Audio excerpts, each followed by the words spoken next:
This is a quick video about wire strippers and some experience I've had with them and what I just got and why I bought it. So if you strip wires much with wire strippers, there's always a problem where you bite into your wire if you don't break it after you go through the installation.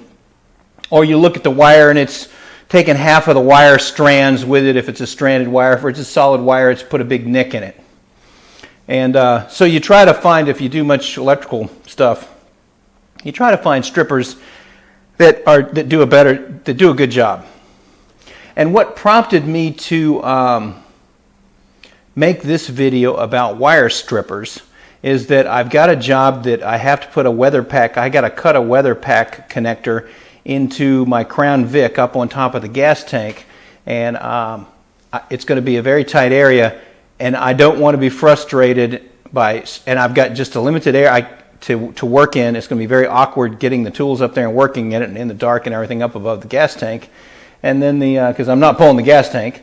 And the other thing is that I don't want to bang up my wires where I have to keep stripping back because I got bad strips. So I wanted wires that would make as close to a perfect strip as possible. So a lot of people use these things, which is what prompted me for this. I got these a couple of years ago off of eBay. I call them Parrot Clippers because they look kind of like a parrot to me. People swear by these things, but I have never had success with these things.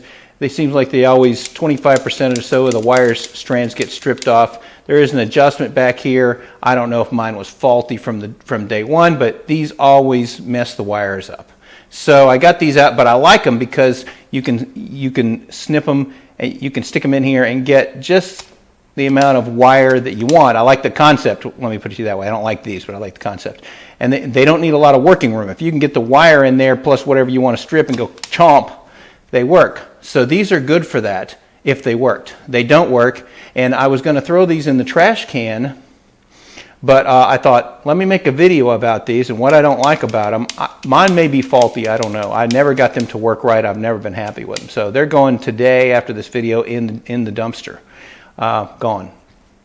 So I'm going to take them off the table here. So I've got some other ones I've used over the years, and I just want to go over those. I'm not going to go over a lot of the ones, or I'm not going to have, actually I thought I had one out, but I don't. I'm not going to go over the strippers, crimpers, and because we all know about those. These are just strippers. I've had these for a long time.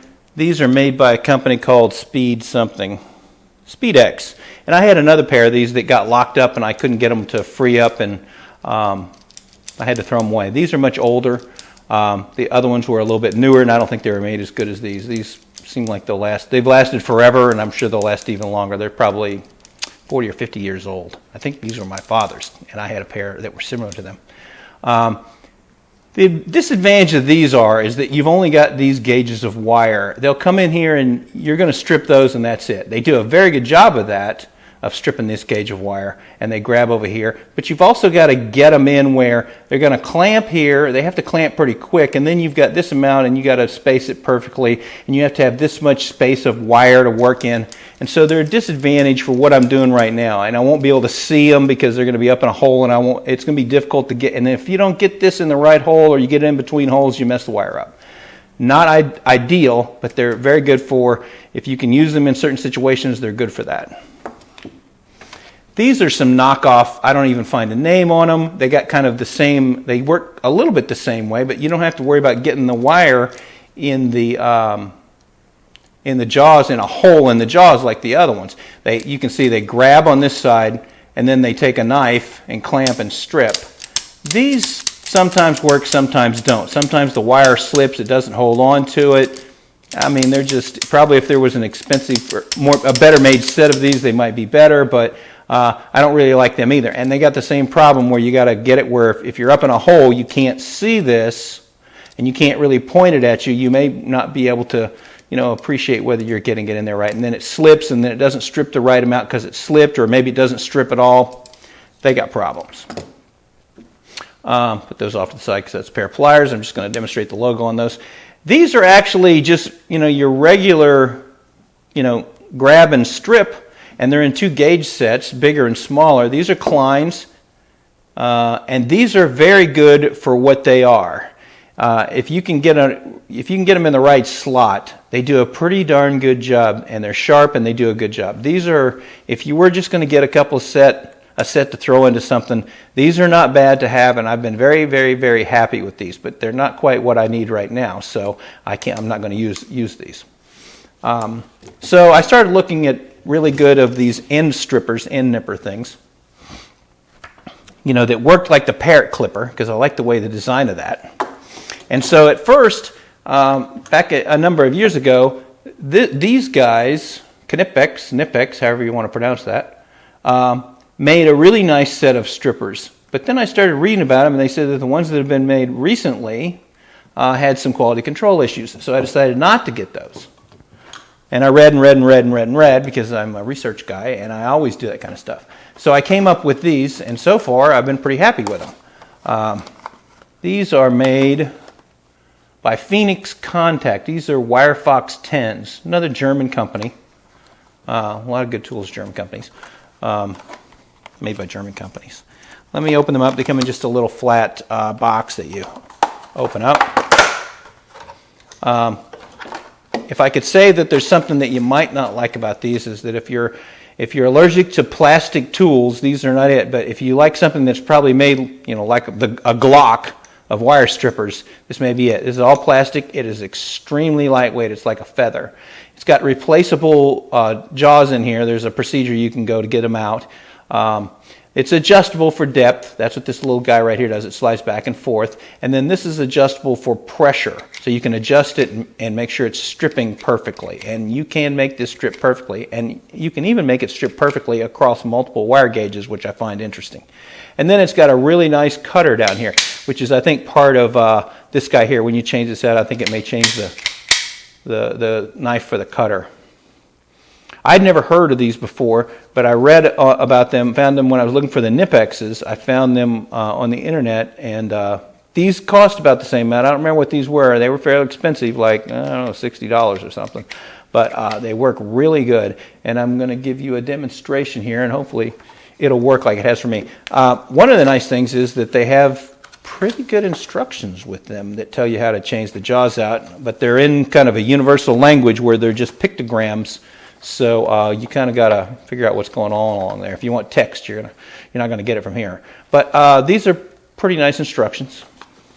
I'll probably keep that in my toolbox. So let's strip a few wires here. So you just take and let's cut this off first. Stick this guy in here. And I mean, it is no effort to cut it. It's got a sharp knife on it. Let's see. You stick it in here where it butts up against the block for this block right here, which slides, and that measures your depth of strip. You stick them in there and pull them off. So what I did was, I don't know if I'm going to be able to get this with macro, is the first thing is I adjusted it where I could strip these things off, and that worked. I don't believe there's a wire in there. You might be able to see better than I can. And it does a perfect strip. I don't know what size wire this is. It's probably like 18 gauge maybe. But, I mean, it's flawless. That was 16 gauge. So let's do a little wire. Same thing. Let's see. This one, let's clip this off. I mean, it cuts like butter. I mean, it's sharp. So that was the red one. So I usually pick these things up and see how many wires are in there. Not a one. And I didn't do this on the other one, but then I usually also look and see if it's ate up any of the edges of the wires. And it doesn't. So this is a much finer wire. This was probably 20 gauge, 22, something like that. It's like a little connector wire, signal wire. So here is a battery wire that's out of a UPS. You can see I've been practicing on this one. I cannibalized a UPS. Now I hate doing this just because it's working the thing, So I'll cut off a little chunk here. Boom, and I mean it slices through that like there's no tomorrow. And we will go in through here and pull off a chunk. and there are no wires in there.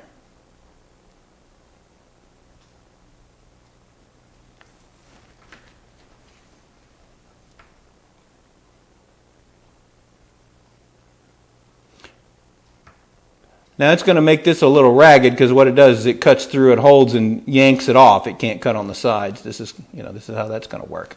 So I'm 10 minutes into this, so let's wrap this up.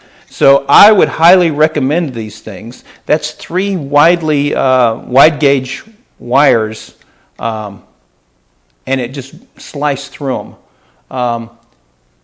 And I don't know if it tells you on here what the gauge. Yeah, this will go, there you go. It will strip 34 to 8 gauge. I mean, 0.02 millimeters to 10 millimeters squared. I mean, that's pretty good. I'm very happy with this. And it is going to allow me to go up in a hole and go nip, nip, and put in a weather pack connector. I got to snip like 8 wires, and I'm not going to have to worry about it. So, feel free to give me any feedback if you've got some feedback on this, or if you want to suggest another wire clipper, let me know. But I thought this was interesting, and I just wanted to make a little video about it. Thank you.